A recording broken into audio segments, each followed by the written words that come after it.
Ah, Michel, I have a few more questions to ask you, if you will allow me. Anything, Monsieur Poirot. We are in your debt. Please tell me your movements when we were stopped at Venice station. Once the compartments were cleaned and the linen refreshed, I stayed in my quarters. Did you notice anything special? Comings and goings? Monsieur Bouc had asked everyone to stay in their compartments. I would occasionally walk the train to ensure everyone was comfortable. Oh, I saw Monsieur Maury was all alone loading his crates of provisions. A great chef like that, reduced to petty labor, I would have helped him. But Monsieur Bouc had ordered me not to leave the train for any reason. So, Monsieur Maury was forced to labor alone. Let us review the actual timeline of the night of Ratchet's murder, not the one manufactured to hide your crime. I left the train in Vinkovsky for a smoke. Then I resumed my post. That was the truth. The train departed on schedule. But then, of course, an avalanche of snow blocked the tracks. At 12:45, Madame Hubbard and I met in her compartment to discuss how to adapt our plan. Due to the snow and Poirot. The little play we had staged for you had to be rewritten. I left her compartment at approximately 1:15. Then the curtain went up. Calls in the night, the red kimono, all for my benefit. And all for nothing, as it turned out. Do not blame yourself, Michel. I am the theater critic no playwright wants to see in the audience.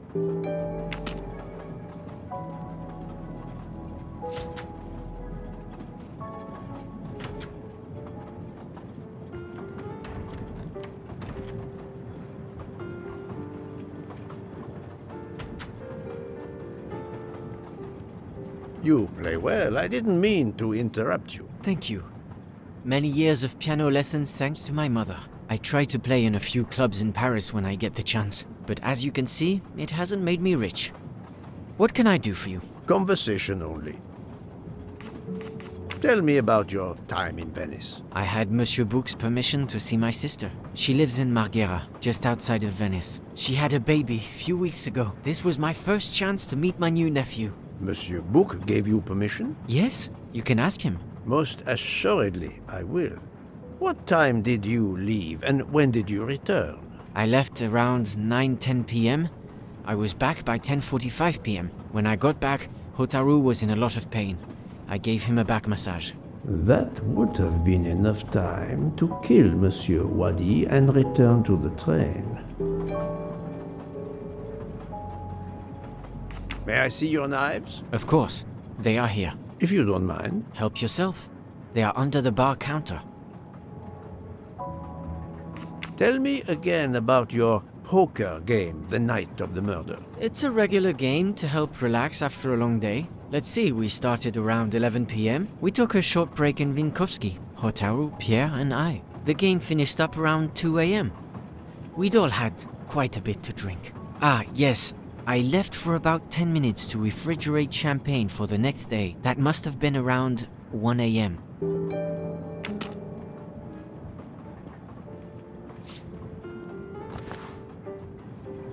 None of these come close to the wounds on either body.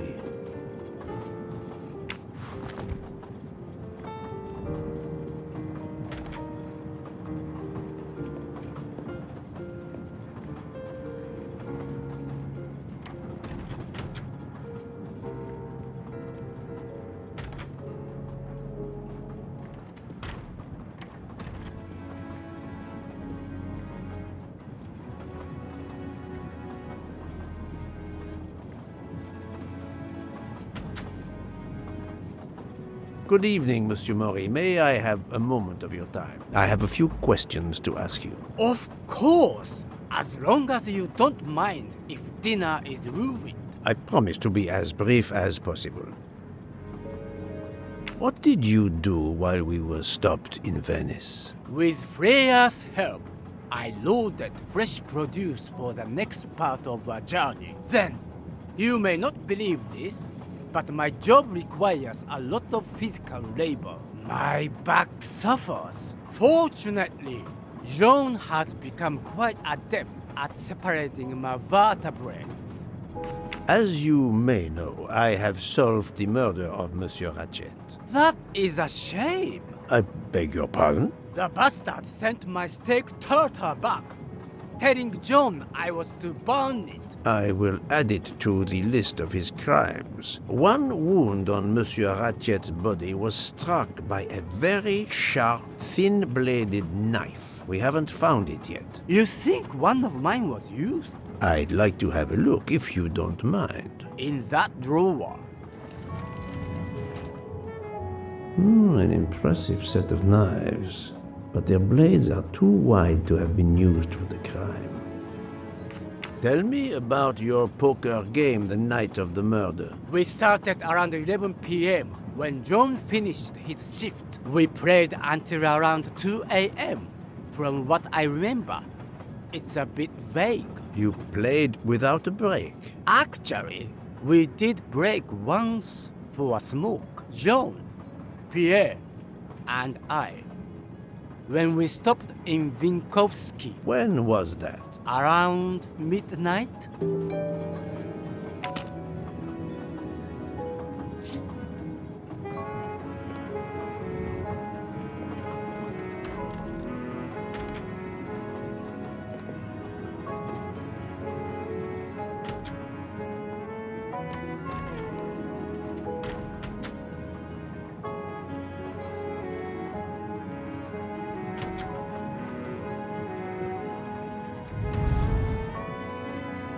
The box is secured by some sort of locking mechanism. The design is formed by 3 commas.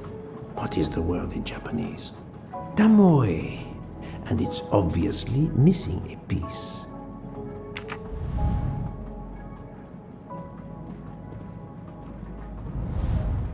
The box is Tamoe. And it's obviously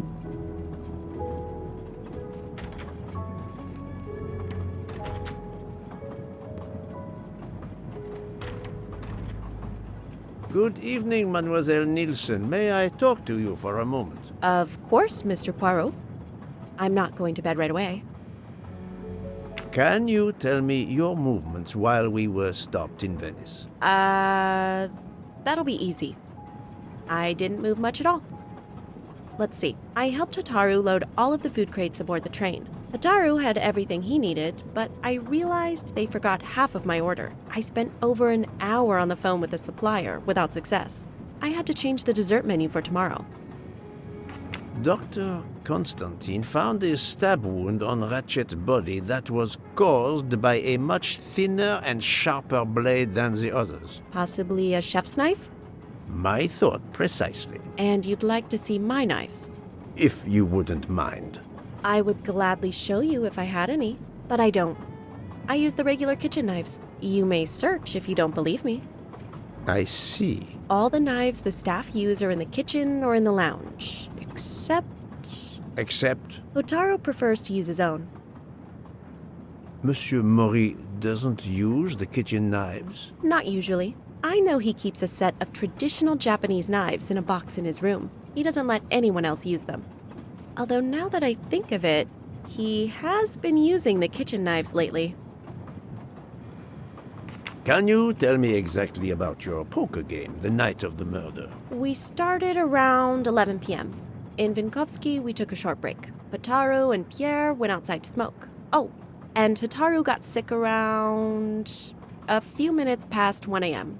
1:10 a.m. maybe? He spent about 15 minutes in the bathroom, but he didn't want to quit on a losing streak. Did his luck improve? No, so we played to around 2 a.m. He lost every hand.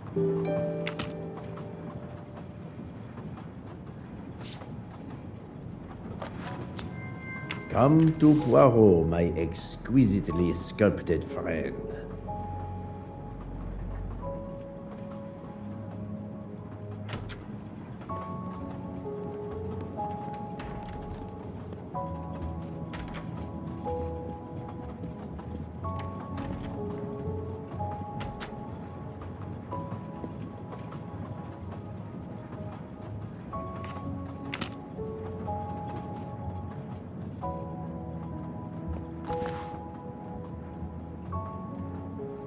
Saffron. It must be worth a small fortune.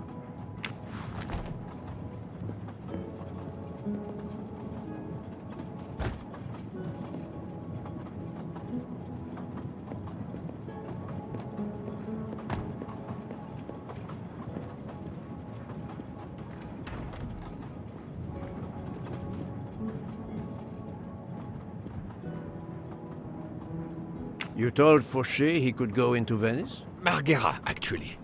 Not so far away. It was his only chance to see his sister. He's been working every trade for weeks. There is never time to see the new baby. Enough, Book. Your heart does you credit, but your common sense, I know. But it's fine. Isn't it? He did come back. Oh, it's fine, as you say. Unless he saw the baby, then killed someone else and returned to the train. But that's monstrous. Murder is always monstrous, my friend.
Doctor, I need to question Countess Andrény. I'm afraid that won't be possible, Mr. Poirot. The Countess had an anxiety attack when we arrived in Venice. She was terrified the police would come for her and her husband, despite how you concluded your investigation. I had to give her a sedative. She has been sleeping since. You have stayed with her all the time we were in Venice? Count Andrény begged me to watch over her. I have not left this room. You're the reason she's in this state. Book voted to absolve you all.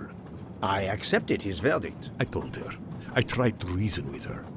What she has already suffered, the strain of these last few days, it was too much. I understand, Count. It's quite all right. I have the answers I came for. I've talked to everyone, but some elements of the testimonies do not seem to correspond. I need to recheck a few things.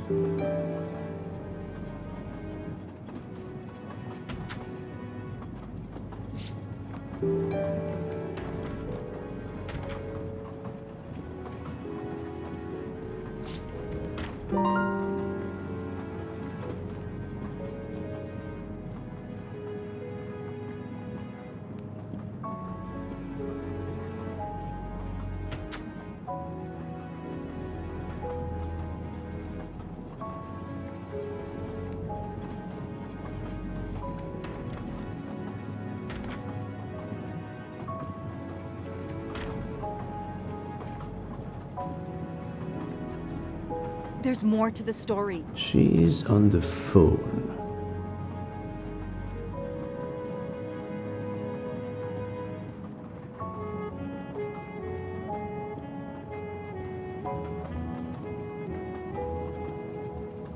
I take full responsibility. I don't need Detective Locke for the moment.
No, no, no, no, not good.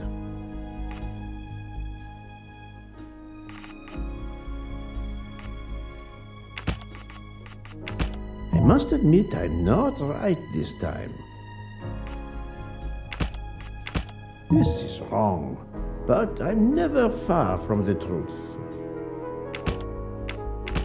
Think, Poirot, that is not a good answer.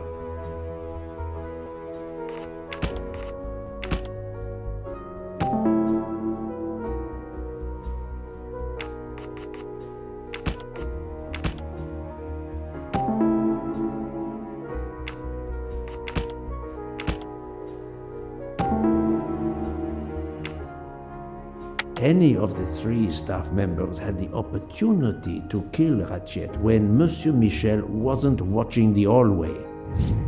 That was easy.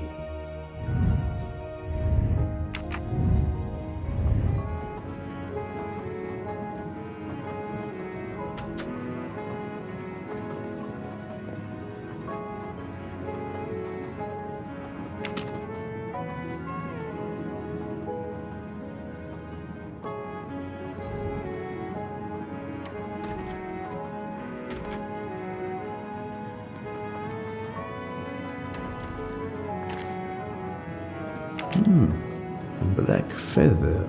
That reminds me of something.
An object that looks like a broken comma. It must be part of something else.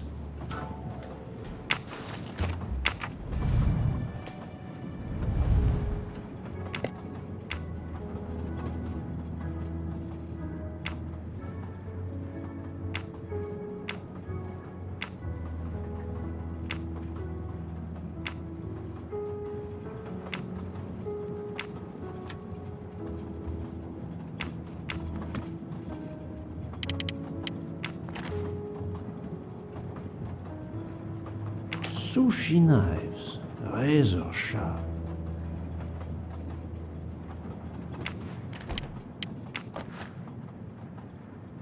Sushi knives, razor sharp. Sushi.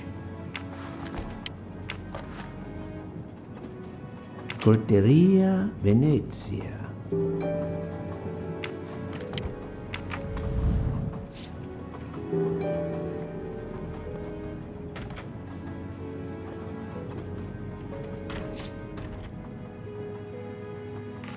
Remind me of what you did when the train stopped in Venice. No problem. I helped Hotaru load all of the food crates aboard the train. Hotaru had everything he needed, but I realized they forgot half of my order. I spent over an hour on the phone with the supplier, without success. I had to change the dessert menu for tomorrow.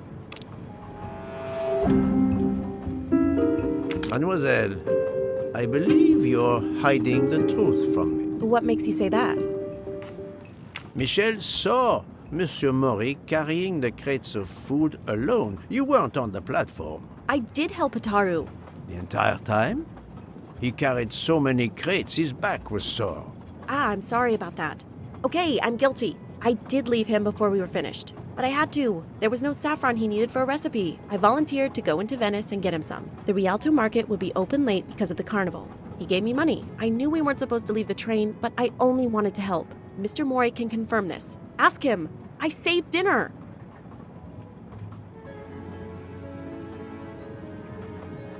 On behalf of my palate, I thank you. How long were you gone? I left at 9:10 p.m. and was back with the saffron around 11. That's when I called my supplier for the items I was missing. Miss Nielsen had almost 2 hours to buy the saffron, find a costume, kill Monsieur Wadi, elude Detective Locke, and make it back to the train for that phone call. Yes, it's possible that was enough time. Thank you, Mademoiselle Nielsen. That is all for now. Sorry again, Mr. Poirot. I hope you enjoyed tonight's dessert.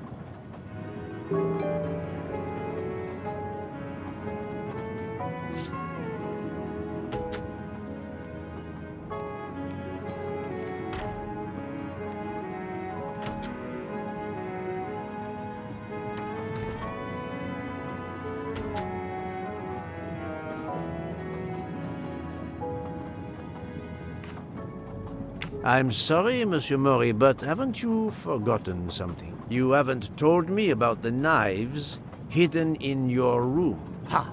Yes, indeed. I forgot to tell you about those. They are my personal knives.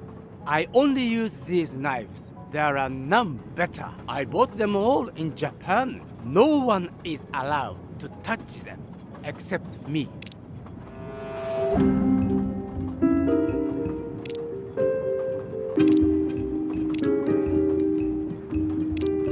I'm afraid you are better at sushi than lying. What? What do you mean?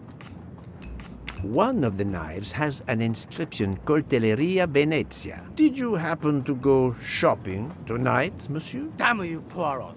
Very well. One of my sushi knives has been missing since the night of the murder. I thought you were going to believe I killed Ratchet. He routinely sent back my dishes to be ruined. Why does God give rich people the money to afford the best cuisine, but not the palate to appreciate it? I panicked. I know a very good store in Venice. I went to buy a knife to replace the one that had gone missing. So, I wouldn't be accused. I assure you that I had nothing to do with any murders. I would have an easier time believing you, monsieur, if you put that knife down. Oh, yes, of course. Sorry. What time did you leave on your little shopping trip? I left around 9:30 p.m. I was back a little after 11. 11:15 p.m.? Time enough to stab Monsieur Wadi and return. Very well, Monsieur Maury. That's all for now. If I have another question... I'll be right here, cooking.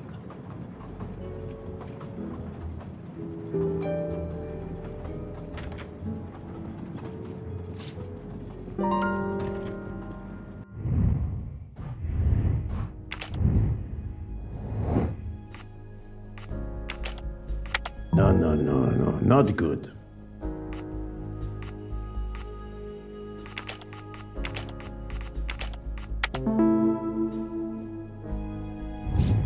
Et voilà.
What have you been doing, Poirot?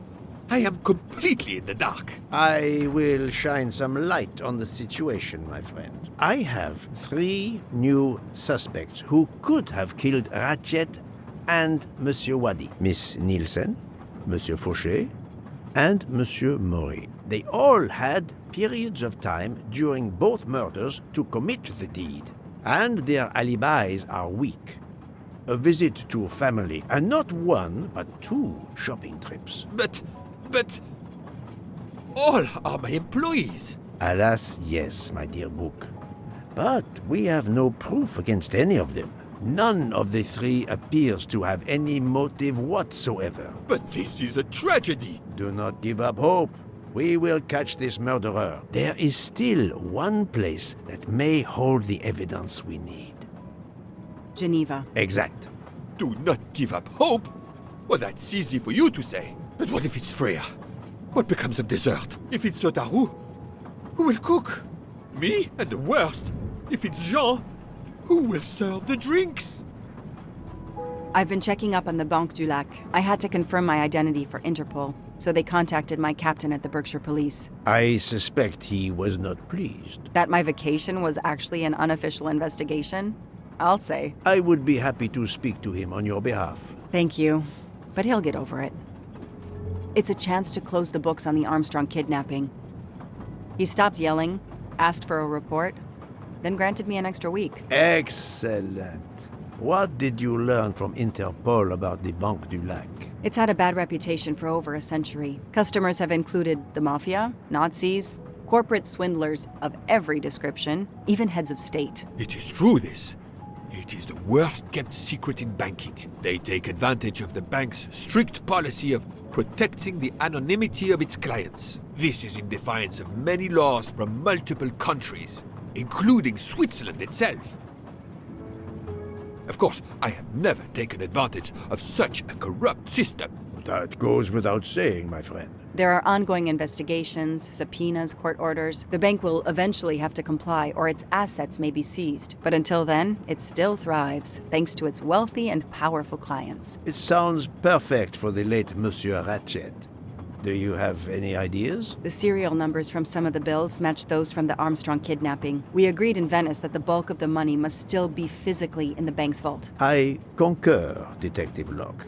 Exemplary work. So, our next task is clear.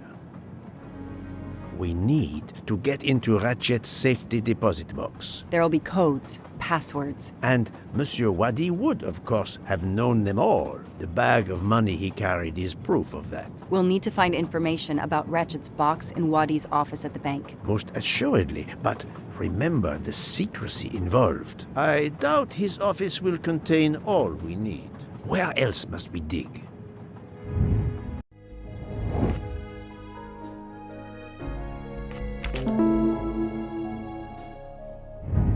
I'm right again.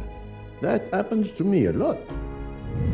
Mr. Wadi couldn't keep all of his secrets at the bank. Hopefully we'll find something in his apartment. We already have his address thanks to his passport, and his keys we retrieved from his body. The train stops in Lausanne at 8 a.m. But that's far from Geneva. I can delay the departure until 11 a.m.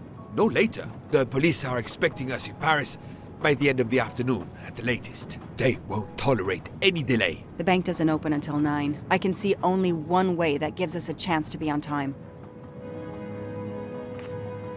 Let's take a taxi. I checked a map. It should take us less than an hour to get to Geneva from Lausanne, which leaves us just enough time to access that safety deposit box. We have no choice if we want to be back to the train by 11 a.m. The best thing is to separate. One of us searches his apartment, the other searches his office. To access the safety deposit box, we need to find the key, the box number, and the passcode. Suppose you find all this. How do you plan to get into the vault? My captain suggested an international warrant to search the box, but the warrant would take days, and the bank would probably just laugh at it. We are going to use the bank's anonymity policy to our advantage. And the quickest way is for you to impersonate Ratchet. I would rather impersonate Jack the Ripper, but in the interest of justice, I will do it. We need to find the account number. Along with everything else. I will say I want access to the vault. They don't ask for papers or even names. The vault information is enough. I'm not hearing any of this. I run a train company. I don't rob banks. Perfect. Let's recap the plan.